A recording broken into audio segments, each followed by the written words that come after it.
14 KG ওজনের নদীর পাঙ্গাসের ডিম রান্না করব একদম পানি না দিয়ে। আর কিভাবে আমি ডিমটা রান্না করি তাহলে ফুল ভিডিওটা দেখতে হবে। চলেন, এখানে অবশ্যই লোহার কড়াই আপনাদের নিতে হবে। কড়াইয়ের মধ্যে আমি সরিষার তেল দিলাম, ফোড়নে দিয়েছি জিরা, তেজপাতা আর শুকনো মরিচ। আর এখানে আমি কুচি কুচি করে নিয়েছি কিছু আলু। যারা আলু দিবেন না সেটা স্কিপ করবেন। আর আলুটা আমি দেখেন ডিরেক্ট তেলের উপরে দিয়ে দিলাম। আর তারপরে দিলাম পেঁয়াজ, তারপরে মরিচ, রসুন।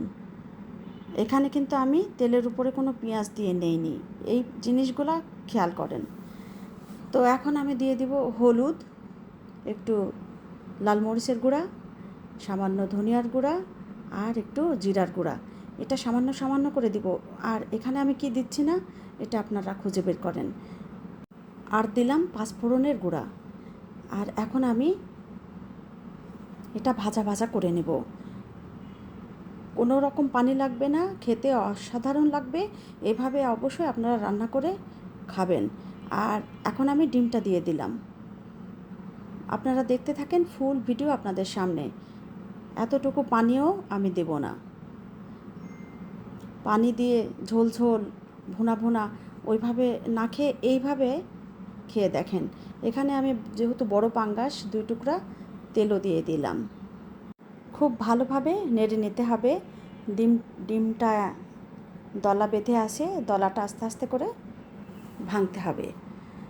আর এখানে অবশ্যই স্লো ফ্লেমের থেকে একটু সামান্য বাড়তি দিবেন চুলার জালটা। খুব বেশি চুলার জাল দেওয়া যাবে না। ডিমটা খুলে না আসা পর্যন্ত আমি এটা নাড়ব। আর এখানে আমি কিছু ধনিয়ার গুঁড়া আস্তা, যেটা টেলে রাখা, আমি হেমানদিস্তাতে গুঁড়া করে রাখছি, ওই গুঁড়াটা দিয়ে দিলাম। ধনিয়ার গুঁড়াটা একদম ফ্রেশ দিতে হবে, একটু ক্রাশ টাইপের। আর এই পর্যায়ে আমি কিন্তু আদা দিচ্ছি। আর আদা বাটাটা অবশ্যই দিনের হতে হবে, ফ্রিজে রাখাটা দিবেন না। আর এর মধ্যে আমি কিছু গরম মশলা দিয়ে দিলাম, এখানে গোলমরিচ, লবঙ্গ আর এলাচ। খুব ভালোভাবে ডিমটা ভাজতে হবে। দেখেন এখন সব ডিমের দলাগুলো ভেঙে গেছে।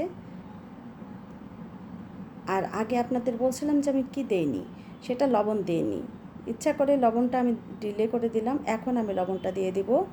লবণটা দেরিতে দেওয়ার কারণ যাতে ডিম থেকে এবং আলু থেকে পানি না উঠে আসে, তাহলে যে মশমশা ভাবটা, একদম সুন্দর ঝরঝরা ভাবটা, এটা কিন্তু হতো না।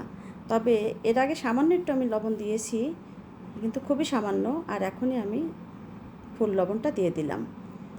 এখনও অনেকক্ষণ আমাকে নাড়তে হবে। আর শাট করে দিয়ে দিয়ে নাড়বেন, দেখবেন তাহলে আলুটা নিচে লাল লাল হয়ে ভাজা ভাজা হয়ে আসছে। আপনারা দেখতে পাচ্ছেন কিনা কড়াইয়ে, দেখেন মাঝে মাঝে কিন্তু তেল চিটচিট করে উঠছে। আর যখন এরকম তেল চিটচিট করে উঠবে তখন আরও একটু সামান্য জিরার গুঁড়া ছিটিয়ে দিবেন। দেখেন ভাজাটা দেখলে কিন্তু বোঝা যাচ্ছে যে টেস্ট হবে কি হবে না। আমি জানি না আমি আপনাদের কতখানি বোঝাতে পারছি। অবশ্যই আপনারা রান্না করে খাবেন, তাইলে আপনারা বুঝবেন। আর এই শেষের সময় আমি 2টা দারচিনি দিলাম। ইচ্ছা করে দারচিনিটা আমি পরে দিয়েছি, যাতে দারচিনির ফ্লেভারটা রান্নার মধ্যে ভরপুর থাকে। আর এই তো আমার রান্না প্রায় শেষ। আপনারা দেখতে পাচ্ছেন কি না জানি না, দেখেন ডিমটা চটপট করে ফুটছে। এখন আমি সার্ভ করব। আমার সার্ভিং বলে ঢেলে নিচ্ছি। এই তো ফাইনাল লুক। অবশ্যই আপনারা এইভাবে রান্না করে খাবেন। আজকের মতো আল্লাহ হাফেজ।